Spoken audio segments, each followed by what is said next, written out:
प्रकाश लाती है। सही कहा आपने।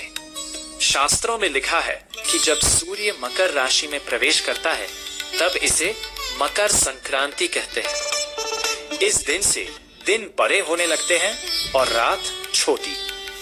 ये हमारे जीवन में ज्ञान का प्रतीक है और ये एक तरह से सम्यक क्रांति की बात भी करती है, यानी योग्य दिशा में समाज का परिवर्तन।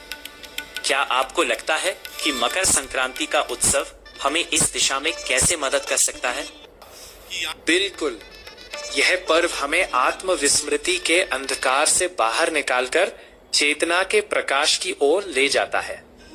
इसके पीछे का संदेश बहुत गहरा है। अब चलिए बात करते हैं तिल और गुड़ की। मकर संक्रांति पर इनका सेवन करने की परंपरा का क्या महत्व है? तिल और गुड़ का सेवन सिर्फ एक परंपरा नहीं बल्कि हमारे स्वास्थ्य के लिए भी बहुत लाभकारी है।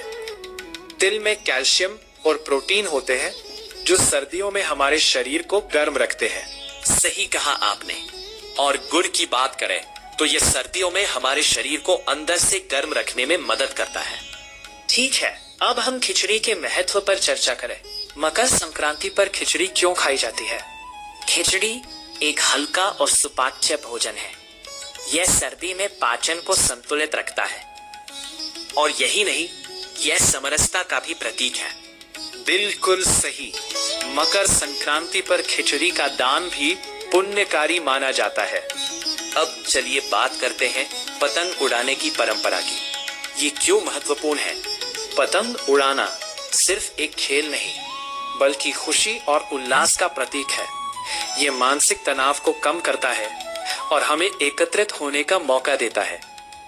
और अंत में हम दान के महत्व पर भी चर्चा करें।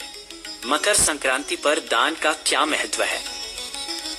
दान, स्नान और तप का महत्व बहुत अधिक है। इसे करोड़ों गुना पुण्य देने वाला माना जाता है।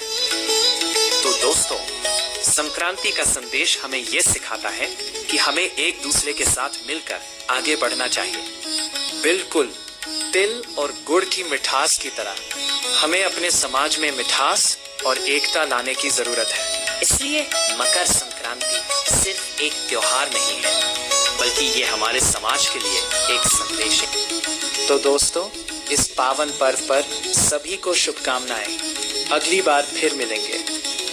धन्यवाद दोस्तों। मकर संक्रांति की शुभकामनाएं।